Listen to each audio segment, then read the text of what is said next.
할렐루야. 옆 사람과 인사하실까요? 예수 안에서 사랑합니다.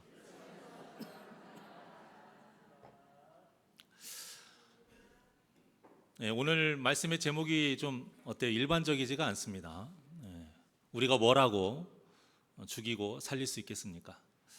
하지만 내 영혼에 대한 이 영적인 싸움에서는 반드시 죽여야 할 것이 있고요. 또 반드시 살려야 할 것이 있습니다. 그래서 오늘 본문을 바라볼 때에 그냥 이스라엘의 어떤 역사적인 사건이다, 여기에서만 딱 끝나지 마시고 이 모든 일들이 내 마음 안에서 벌어지는 이 믿음의 선한 싸움이다, 똑같이 바라보셨으면 좋겠어요. 그러니까 본문은 하나님의 자녀로서 이 죄로 물든 그 견고한 여리고성과 같은 내 완악한 마음, 이 완악한 마음을 어떻게 무너뜨리고 정복하는지를 그대로 보여준다라는 것이죠. 즉 본문에 나와 있는 여리고성을 무너뜨리는 방법이 곧 뭐예요? 내 마음의 죄를 무너뜨리는 방법이다, 이렇게 바라보시면 되겠습니다. 우리가 저번 주에도 이전에 말씀을 가지고 은혜를 나눴는데요, 여리고성이 얼마나 견고했습니까? 높이가 한 8m 정도 되고 두께도 거의 8m, 7.8m 정도 되죠. 그러니까 웬만한 포격으로는 무너지지도 않아요. 그리고 또 얼마나 높은 곳에 위치해 있습니까? 흔히 말하는 난공불락의 요새예요. 그런데 이런 여리고성보다 더 난공불락이 무엇이냐? 우리의 마음이에요. 우리의 죄된 마음이라는 거예요. 그래서 오늘 본문을 통해서 어떻게 하면 무너뜨릴 수 있을까? 여리고성 무너뜨리는 방법이 두 가지가 나오는데, 첫 번째가 승리했다는 믿음으로 나아가는 것입니다. 자, 이스라엘 백성들이 하나님께서 여호수아를 통해서 말씀하신 방법대로 이제 여리고성 주위를 다 돌기 시작합니다. 여기에서 이제 중요한 것이 두 개가 있는데, 그 중에 하나가 바로 7명의 제사장들이 부는 양각 나팔이에요. 저번 주일에 이 나팔이 어떤 의미라고 그랬습니까? 평화가 찾아왔다. 이 나팔이 두 가지 뜻이 있다고 그랬잖아요. 선전포고를 할 때, 또 하나는 전쟁이 다 끝나고 평화를 외칠 때, 그러니까 승리했다라는 거죠. 그때 그래서 쓰는 히브리어가 이제 소파르라고 했습니다. 지금 전쟁을 시작하기도 전에 나팔을 불어버려요. 승리했다라는 나팔. 그러면서 여리고성을 한 바퀴 돕니다. 자, 이처럼 우리는 죄를 대할 때 어떤 마음으로 대해야 되느냐? 하나님이 함께 하시기 때문에 반드시 승리한다라는 확신을 가지고 우리가 죄를 대해야 하는 거예요. 우리 힘이 얼마나 약합니까? 우리 힘으로는요, 이 작은 욕심 하나, 이것을 이겨내지를 못해요. 평상시는 그렇다 치는데 먹는 거 하나라도, 내가 좋아하는 어떤 음식이 나와봐요, 눈치 보면서 하나라도 더 먹고 싶어하는 마음이 우리에게 다 있어요. 또 우리 힘으로는 누군가가 그 지적하는 소리 하나 곱게 듣지를 못합니다. 또 우리 힘으로는 분명히 내가 잘못했고 내가 문제가 있었지만 그 욕먹기 싫어서 그걸 덮어요. 무엇으로요? 거짓말로. 얼마나 우리가 연약합니까? 이런 연약한 우리가 죄를 이길 수는 없는 거예요. 하지만 하나님께서 우리와 함께 하시면 우리는 반드시 이길 줄 믿습니다. 문제는 그럼에도 우리의 믿음이 자꾸 약해져서 의심을 하게 된다는 거예요. 그래서 하나님은 7 양각 나팔을 든 이 제사장들 바로 다음에 무엇을 따라가게 하셨냐면 바로 여호와의 궤를 따라가게 하신 거예요. 여호와의 궤가 무엇입니까? 하나님의 임재하심, 또 하나님의 말씀, 그것을 의미하죠. 자, 그러니까 내 마음의 죄를 무너뜨리는 두 번째 방법이 무엇이냐? 하나님의 말씀을 생각하는 거예요. 성령님의 역사하심이 무엇이죠?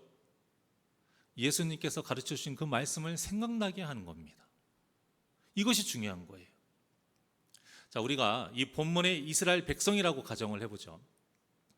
성을 함락하러 가는 군사가 아무 말도 하지 않고 그저 묵묵히 성을 돕니다. 자, 이것을 본 여리고성 위에 있는 여리고 군사들이 어땠을까요? 분명히 욕했을 거예요. 야유하고 엄청나게 조롱을 했을 겁니다. 처음에는 이 들리는 소문에 너무 두려워 떨었어요. 사람으로서는 도저히 이루어질 수 없는 일들을 많이 했거든요. 홍해 바다를 가르지 않나? 그 많은 그 외적들을 다 물리치고 수많은 기적들, 또 얼마 전에는 요단강도 갈라서 그대로 또 건넜어요. 이들이 잔뜩 겁을 먹었는데 막상 눈으로 보니까 어때요? 그 모습이 바보 같아요. 아무 말도 않고 그냥 묵묵히 돌기만 해요. 싸울 생각을 안 해요.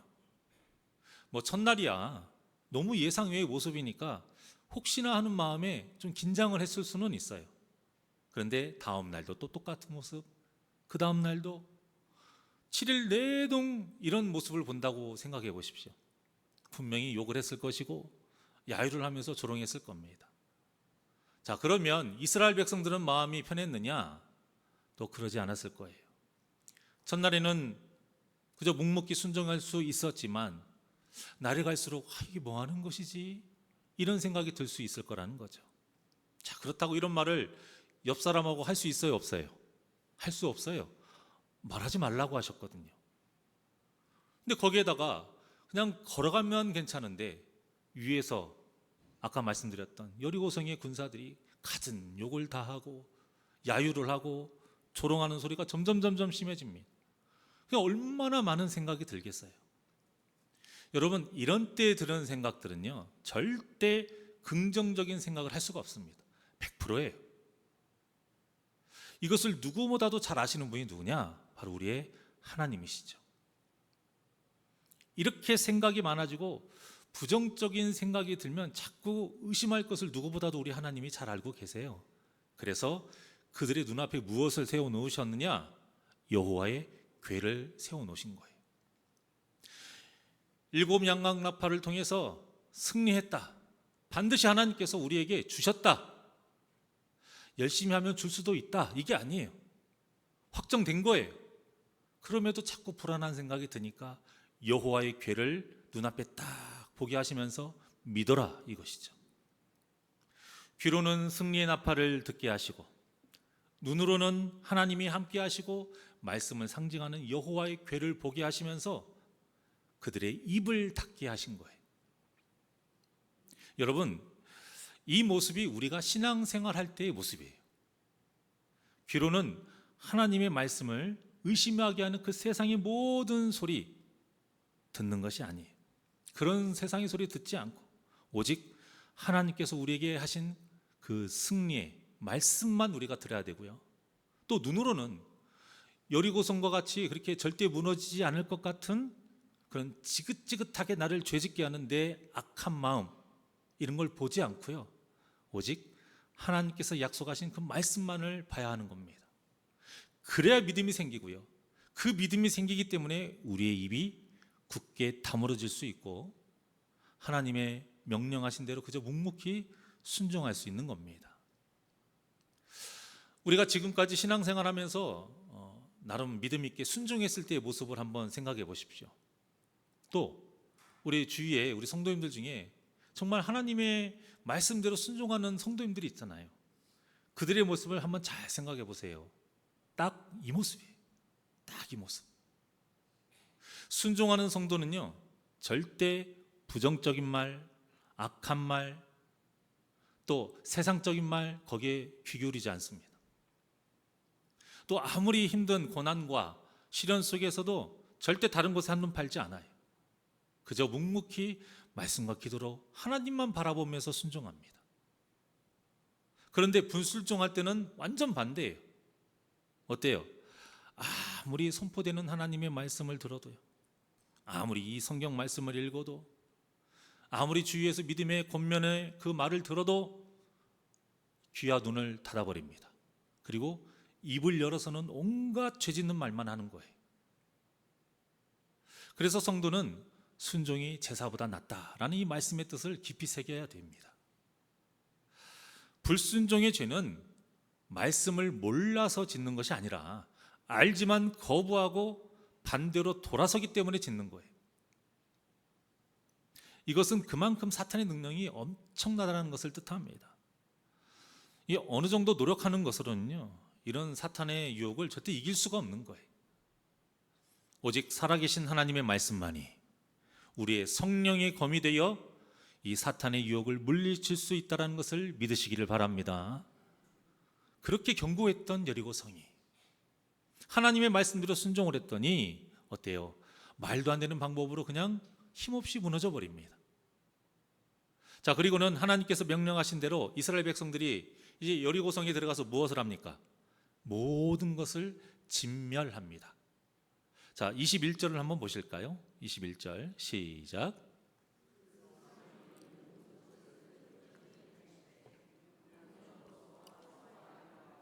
나귀를 칼날로 멸하니라. 아멘. 이 말씀 때문에 세상 사람들이 하나님에 대해서 오해해요. 아니, 어떻게 이렇게 잔인하실 수가 있느냐 이거예요. 그 안에는 아무것도 모르는 젖먹이 갓난아이도 있잖아요. 병에 걸려서 움직이지 못하는 노인분들도 있어요. 그런데 이런 사람들까지 다 죽이라고 하시니까 세상 사람들 눈에 보기에 하나님이 얼마나 잔인해 보이겠습니까? 그런데 성도님들 중에서도 이런 생각을 가지고 계시는 분들이 간혹 있으시더라고요. 이것은 성경을 인본주의적으로 바라보기 때문에 그래요. 그러니까 사람의 관점으로 보기 때문에 이런 생각을 하는 것입니다. 하지만 성경은 오직 하나님의 관점으로만 봐야 됩니다. 우리 성경 공부에 참석하셨던 분들은 제가 여기에 대해서 한번 말씀을 드린 적이 있었어요. 다 아시겠지만 이 땅신학이라는 게 있어요. 땅신학. 자, 간단하게 말해서 이 세상의 주인이 누구시죠? 이 세상을 창조하신 하나님이십니다. 그런데 우리가 하나님이 지으신 이 땅에 지금 살고 있잖아요. 그러면 하나님이 무엇이 돼요? 땅 주인이 되시고 우리는 거기 세입자가 되는 거예요. 하나님은 임대인, 우리는 임차인. 그 세 들어 사신 분들은 아시겠지만 세를 들면 매달 무엇을 내야 되죠? 월세를 내야 돼요. 월세를.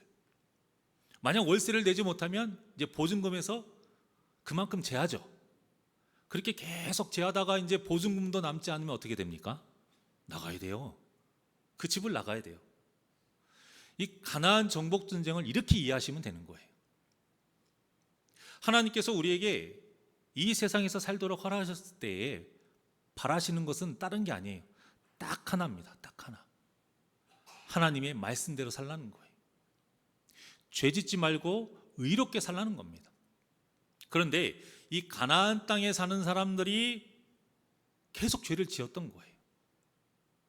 그래도 하나님은 긍휼하셔서 이들이 회개하시기를 계속 기다리셨습니다. 하지만 하나님의 기다림도 기한은 있어요. 결국 이들이 그 기한을 넘겨버린 거예요. 그래서 하나님께서 이들을 다 몰아내시고 새로의 살 세입자를 택하셨는데 그들이 누구예요? 이스라엘 백성들이라는 겁니다. 자, 창세기 15장 16절부터 여기에 대한 말씀이 있습니다. 자, 시작. 내 자손은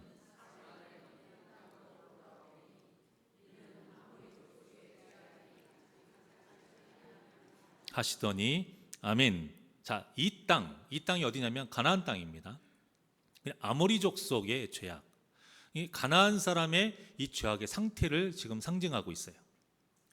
그러니까 여기에서 죄가 아직 가득 차지 아니하였다라는 말은 그들이 죽임당할 만큼의 죄는 짓지 않았다라는 뜻이 아니고요. 그런 뜻이 아닙니다. 하나님께서 이들이 회개하기를 바라셨는데 아직까지는 참고 계신다라는 거예요. 그런데도 이들이 계속 죄를 짓고 있죠.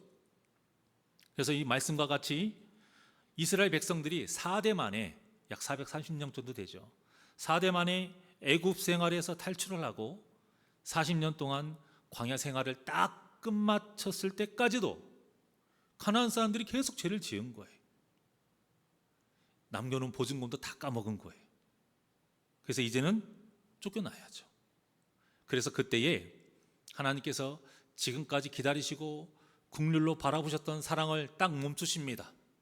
그리고는 가나안 땅을 죄로 더럽힌 이 가나안 사람들과 가축들 이들을 다 모두 멸하게 명령하신 거예요. 왜? 그들이 싹 없어져야 더럽혀진 땅을 정화시킬 수 있기 때문이죠. 이렇게 본문을 우리가 이해를 해야 하나님을 그냥 잔인하신 분 이렇게 오해하지 않을 수 있는 겁니다. 가나안 정복 전쟁의 참 의미는 이렇고요. 자, 오늘 설교 주제에 연관돼서 중요한 말씀은 17절이에요. 17절. 자, 시작. 이 성과 그 가운데 있는 모든 것은 여호와께 온전히 바치되 기생 라합과 그 집에 통과하는 자는 모두 살려주라. 이는 우리가 보낸 사자들을 그가 숨겨 주었음이니라. 아멘. 자, 여기에서 중요한 단어가 두 개가 있습니다. 하나는 바치라, 또 하나는 반대 의미로 살려두라. 이 두 개가 중요해요. 자, 먼저 바치라라는 뜻을 한번 볼게요. 우리가 흔히 바친다 하면 말씀 그대로 뭘 드리는 걸로 우리가 보는데, 오늘 본문에서 바친다라는 건 무슨 뜻이에요? 오늘 이 여리고성 진멸의 가정에서는 바친다라는 게 죽이라는 뜻이에요. 죽이라. 그렇잖아요. 죽이라는 거예요. 근데 우리가 여기서 이제 바친다라는 말을 흔히 봉헌한다라는 뜻으로 우리가 알고 있죠. 그래서 우리가 봉헌이라는 건 뭔가 드리는 걸로 아는데, 근데 본문에서는 죽이라 이거예요. 그러니까 우리가 예물을 드리고 시간을 드리고 정성을 드리는 것만이 봉헌이 아니라 거기에 또 하나 중요한 것이 있어요. 뭐예요? 내 안에 있는 죄까지 뭐하라? 죽여라 이거죠. 내 안에 있는 죄까지 죽여야 봉헌의 진짜 의미가 완성이 되는 겁니다. 그래서 내 안에 있는 죄는 죽이지 않고 온갖 악한 생각으로 막 가득 차 있는 상태로 세상에 있는 그 죄, 세상에서 죄를 실컷 짓고는 주일날 딱 교회에 와서 예물을 드려요. 시간을 드리고 정성을 드려요. 그러면 이것을 하나님께서 기쁘게 받으시겠습니까? 안 받으신단 말이에요. 봉헌의 의미가 아무것도 없습니다. 그런데 문제는 뭐냐? 우리가 착각한다라는 거예요. 많이 드리니까요. 정성을 다해서 누구보다 교회에서 많은 일을 하니까 하나님께서 내가 드리는 이 봉헌을 기쁘게 받으시겠지라고 착각한다라는 겁니다. 그렇지 않습니다. 하나님이 가장 바라시는 것은 무엇이냐? 첫 번째로 바라는 것이 무엇이냐? 바로 죄의 진멸함입니다. 죄의 진멸. 신명기서 20장 16절과 17절의 말씀입니다. 시작. 오직 내 하나님 여호와께서 내게 기업으로 주시는 이 민족들의 성읍에서는 호흡 있는 자를 하나도 살리지 말지니 곧 헷 족속과 아모리 족속과 가나안 족속과 브리스 족속과 히위 족속과 여부스 족속을 내가 진멸하되 내 하나님 여호와께서 내게 명령하신 대로 하라. 아멘. 자, 여기에서 분명히 말씀하고 있습니다. 진멸하라. 왜 진멸해야 됩니까? 이유를 알아야 될 거 아니에요. 이미 하나님은 진멸하라고 말씀하셨는데 그 이유가 이제 그 다음 절에 나옵니다. 28절의 말씀 시작. 이는 그들이 그 신들에게 행하는 모든 가증한 일을 너희에게 가르쳐 본받게 하여 너희가 너희의 하나님 여호와께 범죄하게 할까 함이니라. 아멘. 이것 때문이에요. 왜 진멸해야 되느냐? 조그만 것이라도 남아있게 되면 가나안 땅에 새롭게 살게 될 이스라엘 백성들을 타락시킬 원인이 된다는 거예요. 그들이 섬겼던 우상들, 그들이 지내왔던 그 쾌락, 세상의 문화들, 여기에 이스라엘 백성들을 빠뜨리게 한다는 거예요. 타락시키게 한다는 거예요. 그래서 그런 죄의 근원이 될 만한 것은 아예 싸그리 없애버려라. 이게 진멸이에요. 헤렘, 진멸. 하지만 사탄은 우리가 이렇게 하나님께 온전히 바칠 수 없도록 계속 우리의 마음을 약하게 해요. 하나님, 그 어린 갓난아기가 무슨 죄가 있어요? 하나님, 저 힘없는 노인이 뭘 할 수가 있어요? 자꾸 인간적으로 타협하게 합니다. 이런 타협이 우리에게 가장 무서운 거예요, 여러분. 이 정도는 괜찮지 않느냐 이거죠. 우리가 신앙생활 할 때 우리 마음속에 이런 게 있어요. 하나님, 굳이 그렇게까지 해야 돼요? 이 정도는 괜찮지 않아요? 제가 더 열심히 할게요. 하나님하고 거래를 해요. 여러분, 믿음은 거래가 아닙니다. 믿음은 순종입니다. 하나님께서 하라는 대로 그대로 100% 하는 것이 하나님이 원하시는 순종이에요. 99.99999 이거는 순금이나 하는 이야기고, 하나님이 바라시는 순종은 100% 순종입니다. 이 타협하는 마음이야말로 우리를 병들게 하는 마음이에요. 후에 이스라엘 백성들이 처음에는 이 가나안 정복 전쟁을 할 때 다 진멸을 했어요. 그런데 갈수록 조금씩 이 명령을 어깁니다. 그래서 조금씩 남겨놔요. 가나안 사람들을 남겨놔요. 그런데 이 결과가 걷잡을 수 없이 커져가지고 무엇으로 나왔느냐? 사사기가 나온 거예요. 사사기를 대표하는 말씀이 뭐죠? 자기 소견에 옳은 대로 행하니라. 얼마나 이 사사기의 악이 팽배했습니까? 그러면 이때라도 하나님께서 사사를 보내주셨으니까 이 죄의 고리를 딱 끊어서야 되는데 끊지를 못했어요. 그 결과가 무엇이냐? 후에 이제 이스라엘이 나눠지죠. 북이스라엘과 남유다. 그리고 이들이 아수르와 바벨론에 의해서 이제 멸망당하는 심판을 당하게 되는 겁니다. 그래서 우리도 이런 무서운 심판을 받지 않기 위해서라도 죄에 대해서는 어떻게 해야 된다고요? 아무리 작은 것이라도 절대 타협하지 말고 진멸해야 된다는 거예요. 그렇게 진멸하기 위해서 항상 말씀과 기도로 내 몸을 쳐서 복종시켜야 한다는 것입니다. 이것이 바로 사도 바울이 말했던 내가 매일 죽는 삶인 거예요. 나는 날마다 죽노라. 이게 이 뜻입니다. 내 안에 작은 그 죄의 싹 하나도 남김없이 싸그리 죽였다라는 거예요. 사랑하는 여러분, 우리는 매일 여리고 속이 나는 굳건한 우리의 이 악한 마음과 싸우며 살고 있습니다.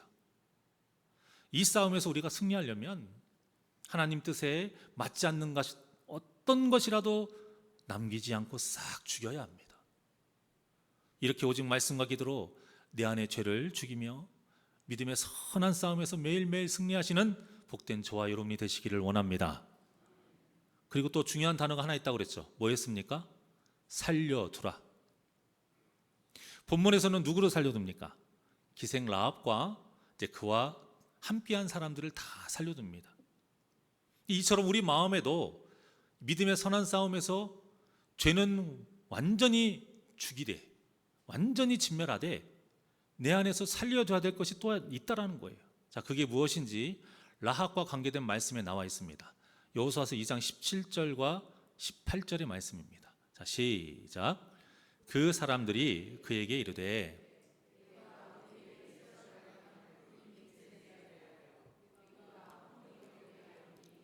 우리가 이 땅에 들어올 때에 우리를 달아 내린 창문에 이 붉은 줄을 매고 내 부모와 형제와 내 아버지의 가족을 다 내 집에 모으라. 아멘.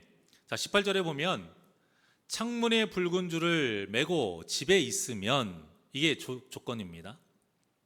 다른 조건이 있으면 안 돼요. 반드시 이게 있어야 돼요. 창문에 붉은 줄을 매고 집에 있으면 17절과 같이 허물이 없게 한다는 약속을 라합이 이 정탐꾼들에게 딱 받아내요. 그래서 라합과 함께 있는 이 사람들은 그 약속대로 죽임을 당하지 않게 되죠.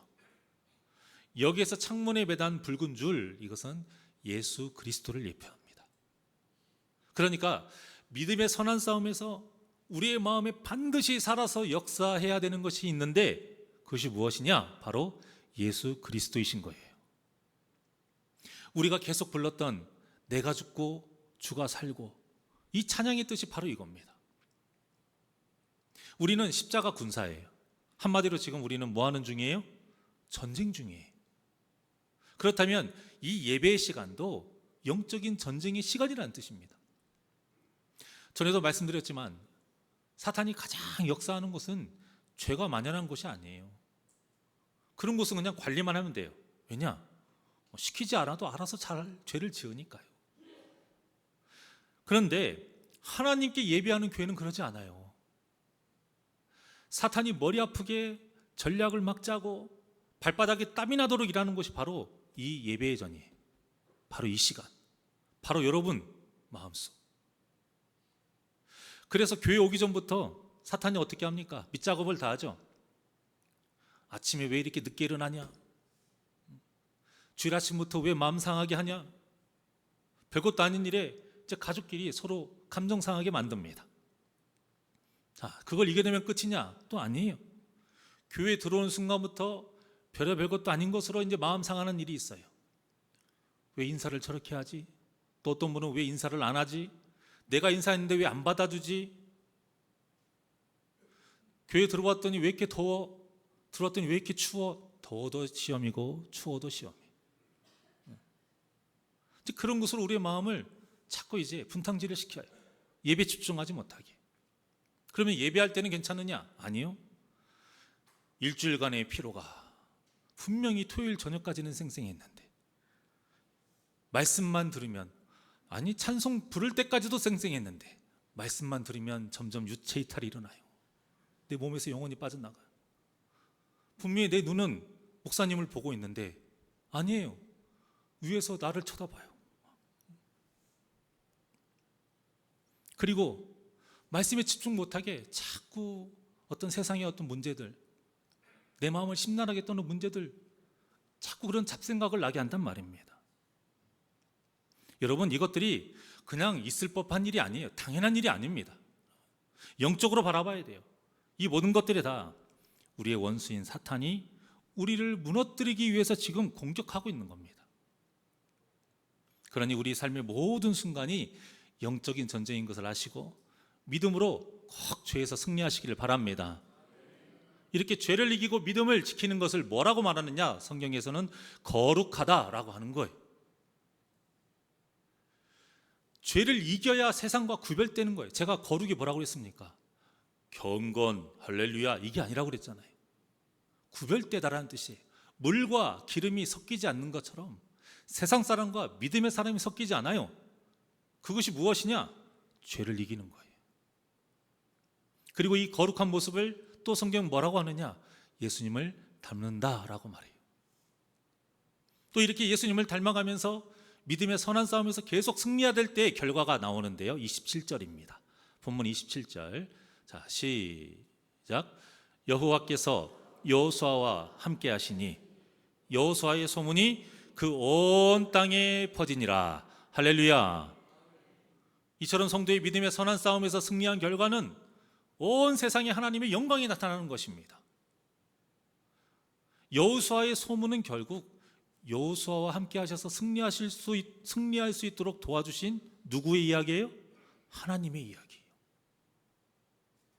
그리고 이것이 우리 믿는 자들의 또한 비전이 되어야 됩니다. 세상에서 잘 사는 것이 비전이 아니라 세상의 빛과 소금이 되어서 하나님을 몰라 멸망의 길을 걸어가는 그 불쌍한 사람들에게 유일한 구원의 길이신 예수님을 전하는 것, 이것이 우리의 비전이 되어야 됩니다. 사랑하는 여러분, 우리가 사는 삶은 매일매일이 이 여리고성과 같은 우리의 이 죄된 마음을 함락해야 하는 영적인 전쟁이에요. 이 영적인 전쟁에서 복음의 비전을 가지고 오직 말씀과 기도로 죄에서 승리하시는 우리 복된 성도님들이 되시기를 주님의 이름으로 간절히 축원합니다. 우리 이 시간 원하고 바라고 기도합니다. 하나님께 찬양드리겠습니다.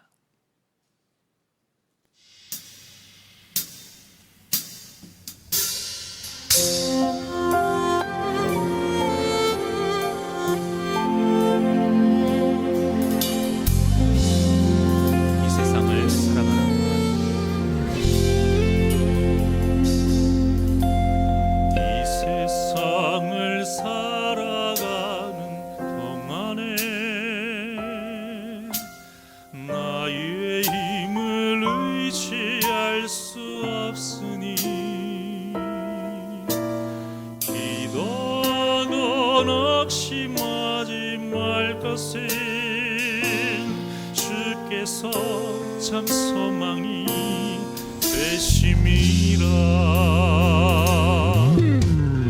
이 세상을 살아가는 동안에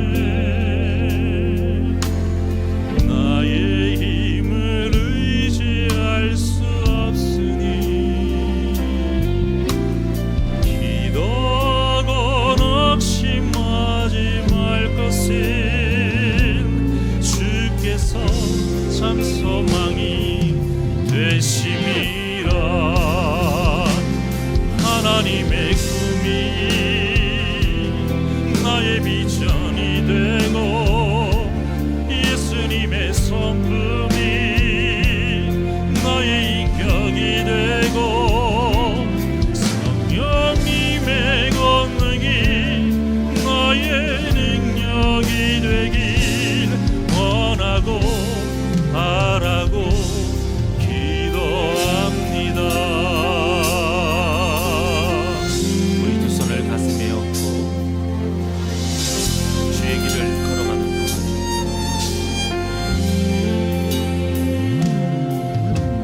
주의 길을 걸어가는 동안에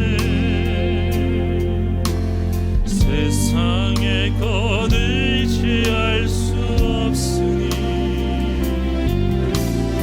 감사도 낙심하지 말것을 주께서 참 기쁨이 되심이라. 하나님의 꿈이 나의 비전이 되고 예수님의 성품이 나의 인격이 되고 성령님의 권능이 나의 능력이 되길 원하고 바라고 기도. 우리 두 손 높이 들고 고백합니다. 하나님의 꿈이 나의 비전이 되고 예수님의 성품이 나의 인격이 되고 성령님의 권능이 나의 능력이 되길 원하고 바라고 기도합니다. 하나님의 꿈이 나의 비전이 되고 예수님의 성품이 나의 인격이 되고 성령님의 권능이 나의 능력이 되길 원하고 바라고 기도합니다. 하나님의 꿈이 나의 비전이 되고 나의 비전이 돼 예수님의 성품이 예수님의 성품 나의 인격이 되고 나의 인격이 돼 성령님의 권능이 나의 능력이 되길 원하고 바라고 기도합니다. 기도하시겠습니다. 언제나 우리를 진리의 길로 인도하시는 살아계신 하나님 아버지, 하나님은 언제나 우리를 살리시기 위해서 기다려주시고 끊임없이 말씀으로 우리에게 가르쳐 주십니다. 나를 믿으라. 너에게 한 그 모든 약속을 믿으라. 반드시 그러면 승리하리라. 우리가 하나님의 이 말씀을 붙잡고 살기를 원합니다. 이 믿음이 있기를 원합니다. 하지만 우리가 너무나도 연약하여 순간순간 의심합니다. 염려합니다. 근심합니다. 이럴 때마다 성령님 말씀 생각나게 하여 주시어서 우리 믿음을 견고히 세워 주시옵소서. 여리고성은 이스라엘 백성들만의 문제가 아닙니다. 이 여리고성보다 더 견고하고 더 무너지지 않는 것이 바로 우리의 이 약한 마음입니다. 신앙생활을 10년, 20년, 30년, 40년 권사가 되고 장로가 되고 목사가 됐는데도 이 죄의 문제를 도무지 해결하지 못할 때에 우리가 온전히 하나님만을 의지하고 나아가면 반드시 이 죄의 굳건한 성을 무너뜨릴 수 있음을 믿습니다. 오직 말씀으로 우리의 죄의 묵은 때를 다 벗겨내고 나의 주인 되신 예수 그리스도만이 사는 역사 있게 하여 주시옵소서. 내가 매일 죽노라, 이 믿음의 고백이 사도 바울만의 고백이 아닌 우리의 고백이 되게 하여 주시옵소서. 그래서 오늘도 말씀과 기도로 바로 서오니 이 말씀과 기도로 우리의 죄를 이기며 승리하게 하여 주시옵소서. 감사함이 예수님의 이름으로 기도하옵나이다. 아멘.